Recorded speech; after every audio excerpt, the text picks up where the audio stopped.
and welcome to the Short Stuff. I'm Josh. There's Chuck. It's just us. Neither Jerry nor Dave is here. So it's Short Stuff, the bereft edition. That's right. I want to thank NPR, Capture.com, a website called PS Audio, a website called Everpresent, and more for the research that went into the 8-track cassette player or 8-track cartridge itself. April 11th is National 8-Track Tape Day, so we've missed that. Yeah. But if you don't know what an 8-track is, it preceded the cassette tape, and we're going to get into what this thing was. Yeah, you usually wedge it in between LP record albums and cassettes because that's basically where it really popped up. In the 70s is kind of where you really associate 8-tracks, but it was way older than that. Apparently, as far back as the 40s, it was essentially coming into development, right? Yeah, which surprised me. You might be wondering, like, why did we need 8 tracks at all? And it's because at the time, dear listener, especially younger dear listener, if you wanted to play the music that you wanted to hear, you could play it on your record player in your house. You didn't have a record player in your car. You had a radio that played whatever the heck they wanted. Mm-hmm. So all of a sudden, 8 tracks came along as a mobile version, a way to take the music that you wanted on the road, either via your car or via these awesome portable players, of which we had one of. It was a Lloyd's. We had a deck in our conversion van, of course, but we had, just look up the white Lloyd's 8-track portable player, and that was the very one. I found it online, and I might even get one on eBay. It brought back so many nostalgic memories. That's awesome, man. You totally should.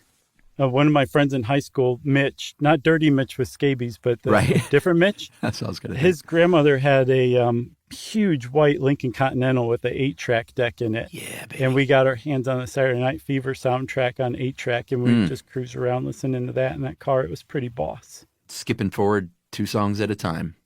Ish. Yeah.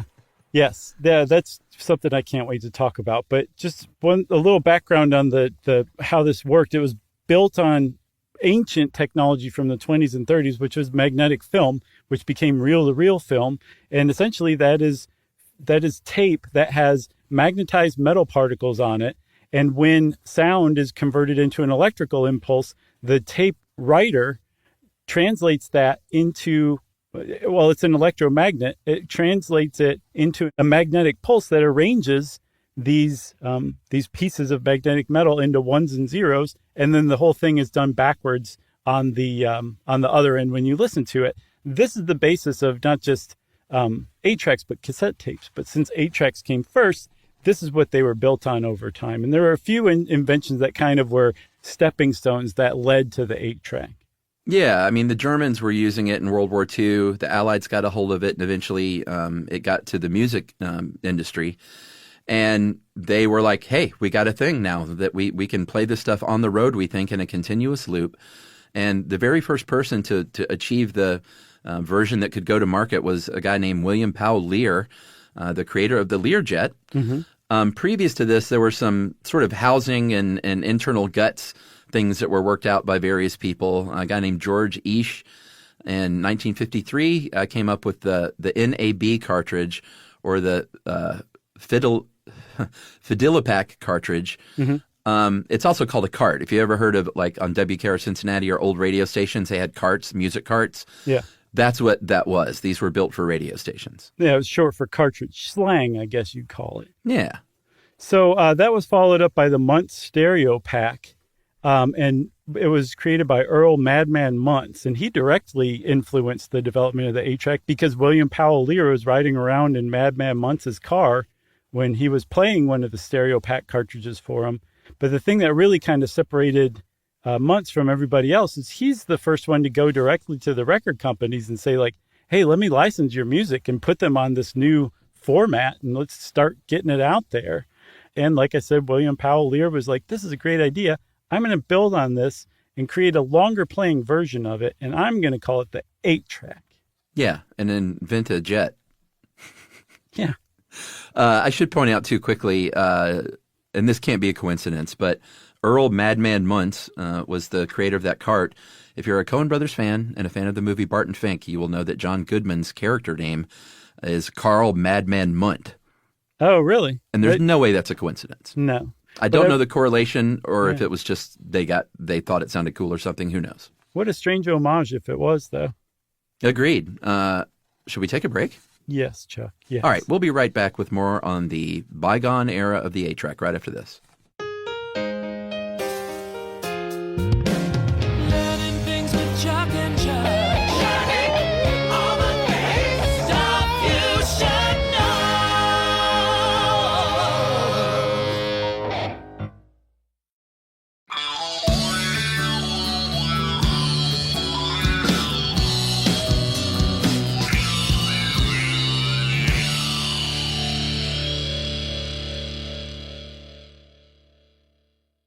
So all of this was being developed in the 50s, I think as early as the 40s technically, but the 8-track really came into its own in the mid-60s. And the reason why is because the Ford Motor Company said, hey, everybody, have you heard of these 8-tracks? Well, we're going to start putting 8-track players in our 1966 model cars as a high-end option. And as more and more cars started featuring 8-track players, 8-track cartridges just became dominant as the form of how you listen to music outside of your home in a way that you controlled, unlike radio. Yeah, for sure. They were pretty cheap. They were $2 to $3. The most expensive on record was the Beatles' Greatest Hits, released in 1970.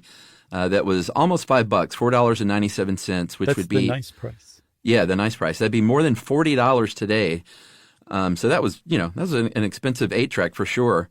It hit its popularity in the mid 70s. And I guess we should talk a little bit about how these things played. You've got the magnetic tape that you described inside on a single reel. Mm-hmm. And there was a little motor that pulled the tape across the audio head to make the sound. But you're probably, if you don't know what these are, you're probably like, what is the 8 tracks? What does that even mean? Each tape had 8 tracks and a sensing strip that told a solenoid coil, like, hey, a program is over, which was, roughly 2 songs. And now it's time to switch over to the next track. So when I said you could skip ahead 2 songs at a time, if you hit the button, it would pop forward the two songs, roughly. So weirdly, I want to say just one thing because I don't want us to get emails. I saw it in one place that it actually had 4 tracks, but there were 2 of each of the 4 tracks, so they were in stereo.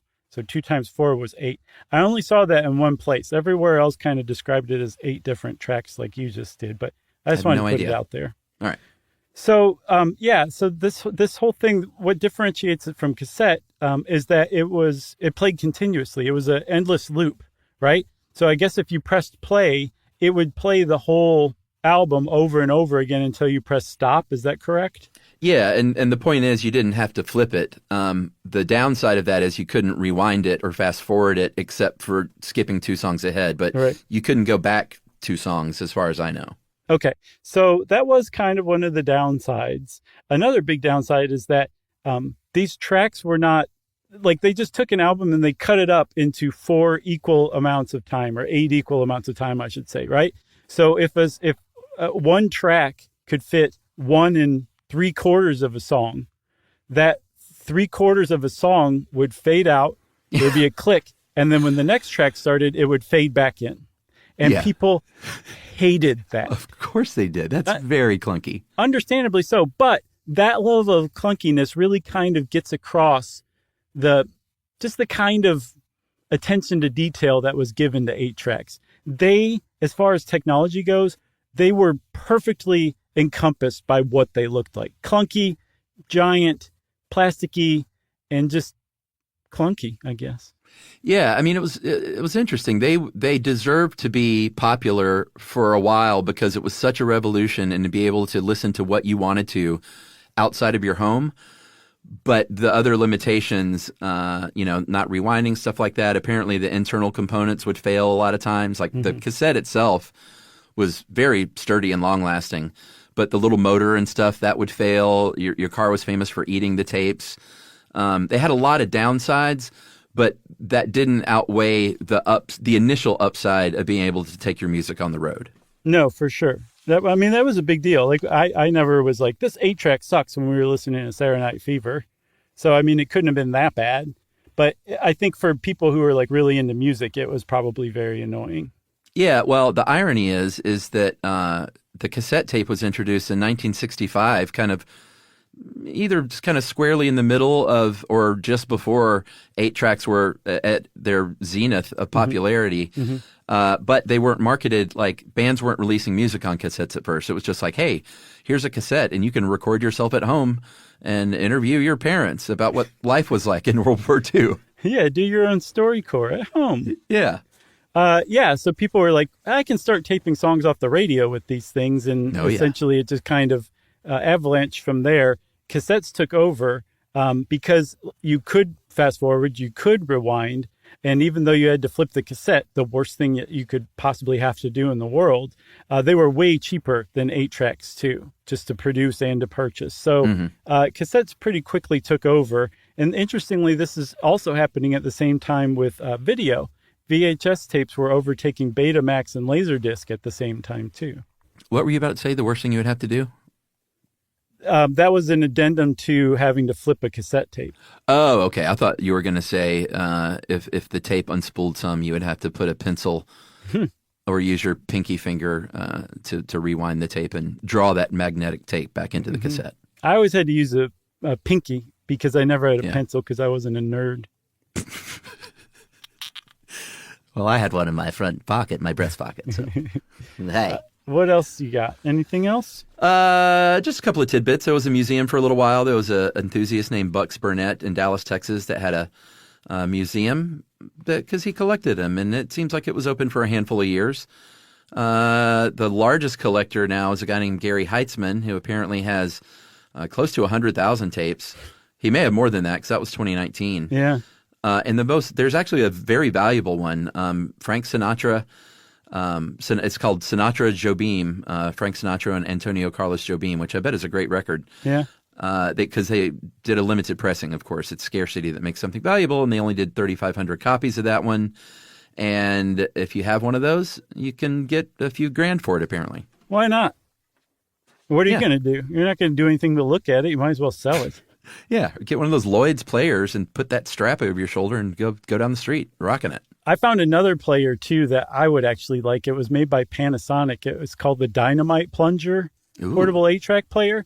And the reason why is because it had like the handle was like on a rod coming off of it. And then it had like the thing that you gripped, and it looked like kind of a dynamite plunger. It was neat. It came in yellow and all sorts of great colors. I'm looking it up because I got to see what you're talking about. So, yeah, there was one for sale on Etsy. I've seen remember those? Okay. Yeah, those are rad, man. Those are awesome. If I got into 8-tracks, I would definitely buy one of those. But I'm not into 8-tracks, so I'm not going to. Yeah. I mean, there's no reason to. Like, people are into vinyl still because the fidelity's so great. There's really no reason to buy 8-tracks now unless you just want a little walk down memory lane of a sort of a cruddier version of everything else. Right. Well, I guess since we started walking down memory lane, we just walked away from the short stuff, right? Yeah, I guess that means it's out. Stuff You Should Know is a production of iHeartRadio. For more podcasts from iHeartRadio, visit the iHeartRadio app, Apple Podcasts, or wherever you listen to your favorite shows.